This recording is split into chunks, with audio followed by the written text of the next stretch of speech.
Okay, so let's do your reading, Earth sign. Ayan, cleansing muna tayo. Cleanse muna kita.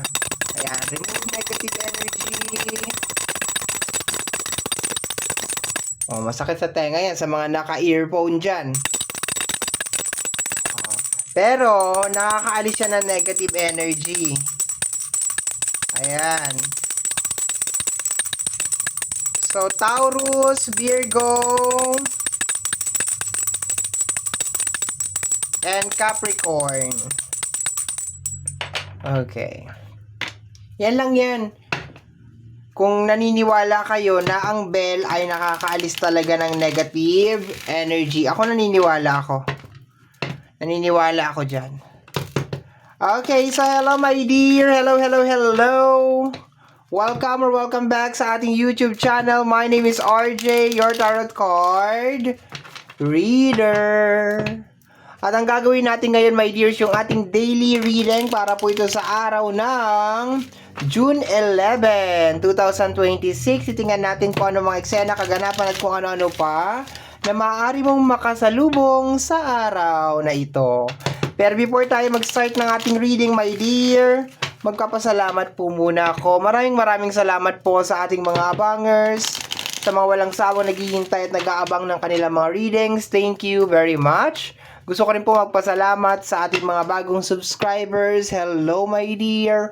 Welcome po sa ating channel. I hope na mahanap mo dito my dear kung anong hinahanap, kung ano man ang iyong hinahanap or mai-provide ko my dear yung hinahanap mo. Okay? Kagaya po ng lagi ko sinasabi, ang tanging hiling at Ang tanging hiling at dasal ko lamang po sa ating buong may kapal na mga readings na ginagawa ko ay nakakatulong po sa ating lahat. Okay, may iniisip ako. O, mamaya ka na. Okay, bigla may sumagi sa isip ko eh. Sabi, iniisip kaya niya ako? Mahal kaya niya ako? Ay. Okay, anyway. Earth sign, Taurus, Virgo, and Capricorn. Tingnan natin. Let me see what is going on para sa araw na ito. We have here, first card mo is the Ten of Cups. Alam mo, maganda naman to eh. This is nice. Kaso may dark side ang Ten of Cups. Illusion. Pangarap lang siya. No? Tingnan natin kung ano yung kasama niya. Partner, clarification ng ating Ten of Cups. Let me see. Uy, ang daming gustong lumabas na card. The Ace of Pentacles. Okay. Ay, ganda.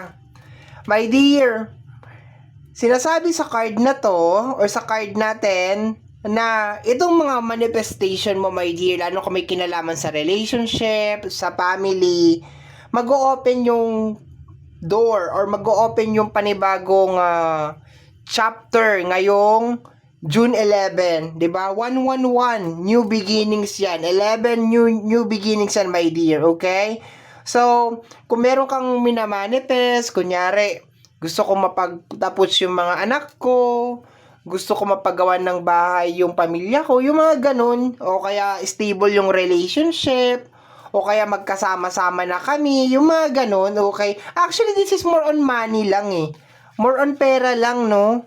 More on money lang siya. Pero malay mo, pwede na rin yung magkabalikan kayo ng partner mo, yung ganon, pwede na rin. Pero more on money lang siya eh, oh. So, tingnan natin, no? Sa pera, good to, my dear, sa pera, sa money. Very, very good. Let me see, my dear. Maganda tong araw na to, manifest ka, my dear. The Four of Pentacles. Okay. Problema talaga na may kinalaman sa usapin ng pinansyal. Pinipilit ko talaga, my dear, yung magkabalikan kayo, maayos yung pamilya.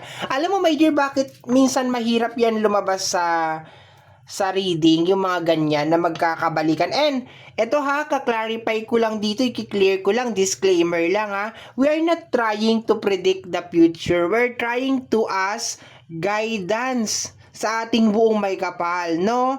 We're trying to ask guidance, my dear, so we can have a better future, okay? Magkaiba yan, ha? Yung tarot card reading at saka yung fortune telling, magkaiba yan, ha?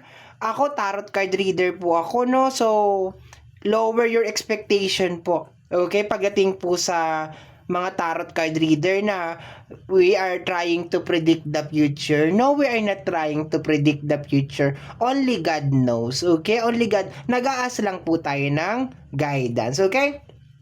Sa mga gusto mo pala magpa-private reading, nasa description box down below yung mga details and information na kinakailangan mo para makontak po ang inyong lingkod. Okay? So ito, my dear, this is more on money, no?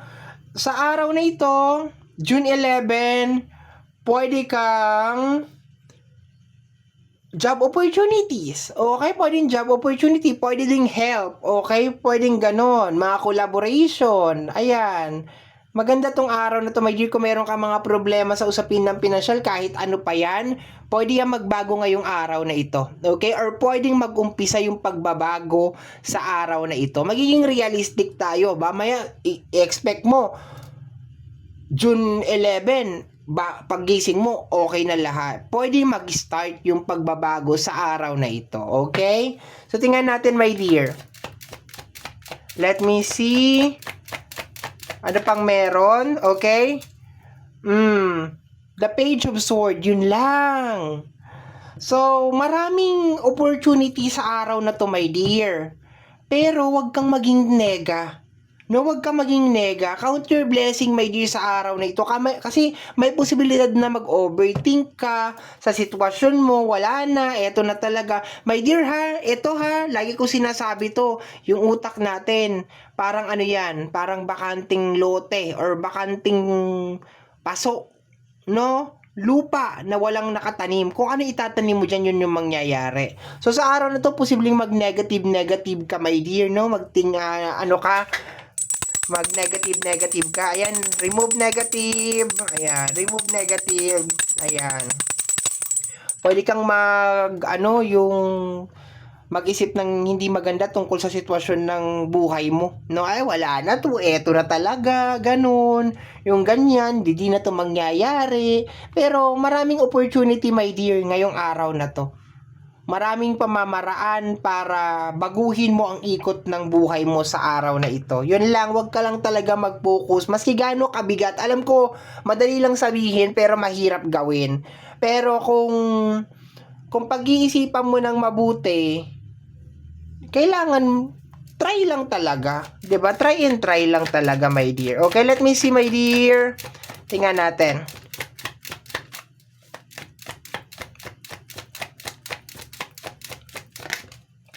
The Hangman.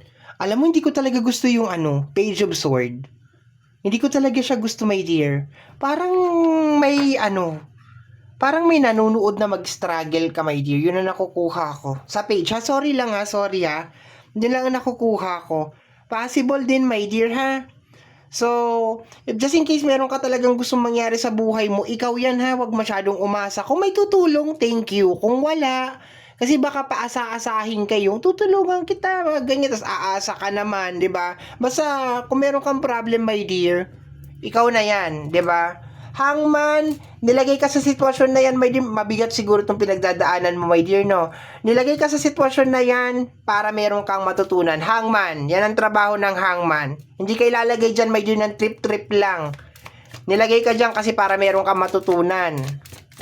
Let me see, my dear.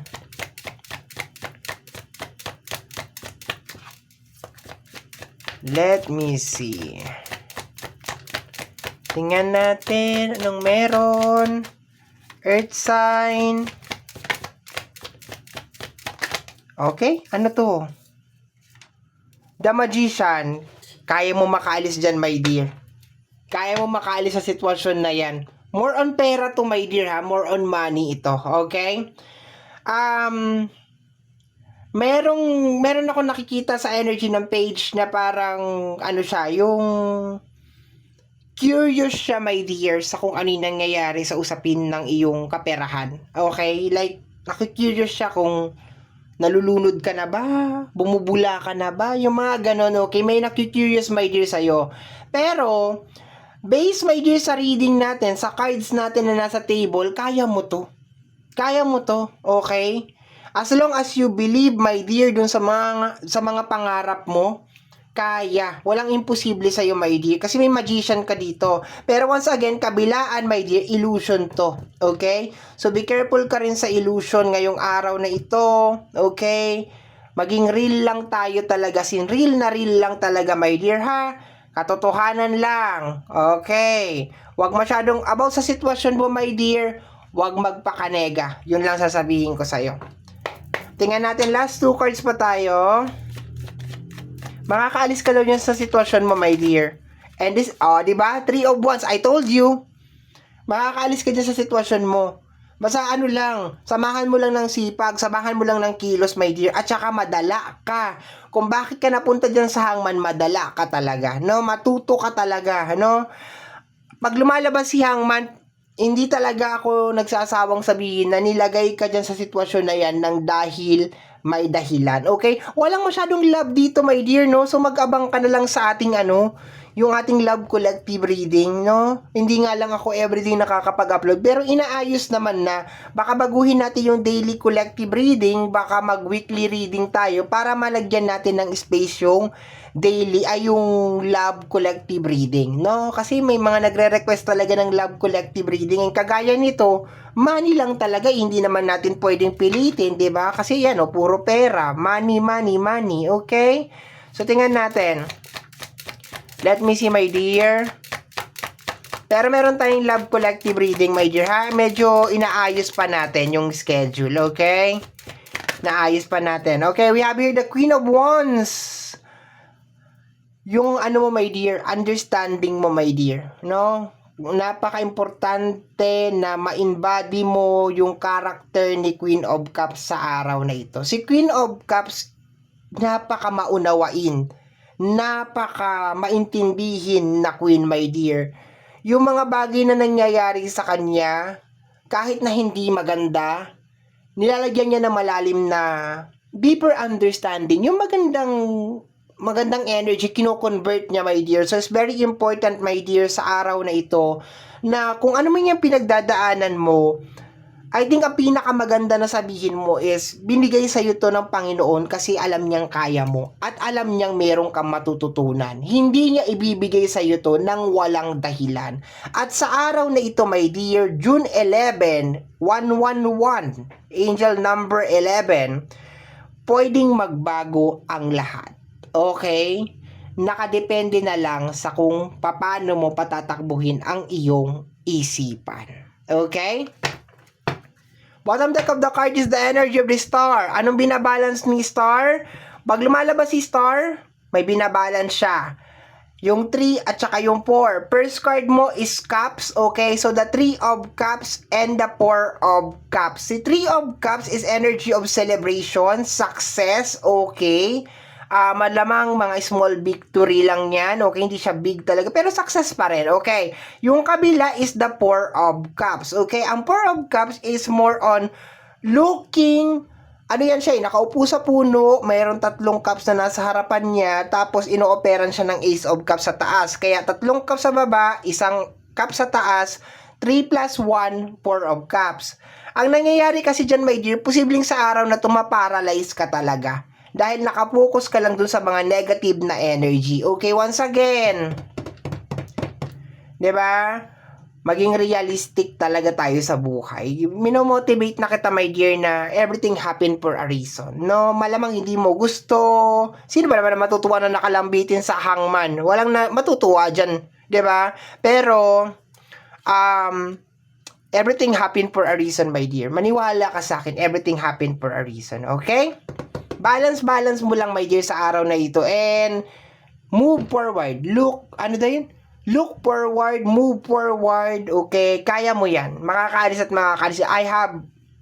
Ayan, my dear, baka meron nga opportunity, Baka may travel ka nga ngayong araw na to, Baka meron mag-invite sa'yo na, gusto mo mag-work sa ganito? Gusto mo mag-work sa Saturn, sa Jupiter, sa Neptune? Anong gagawin sa Saturn? Pa-circle sa ring ng Saturn. Okay. Eto na naman ako. Okay.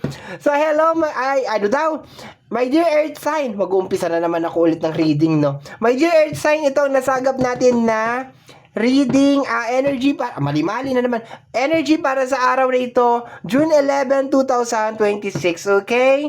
I hope na makatulong tong reading na ito sa'yo and laban lang, my dear, laban lang. Okay, bye-bye!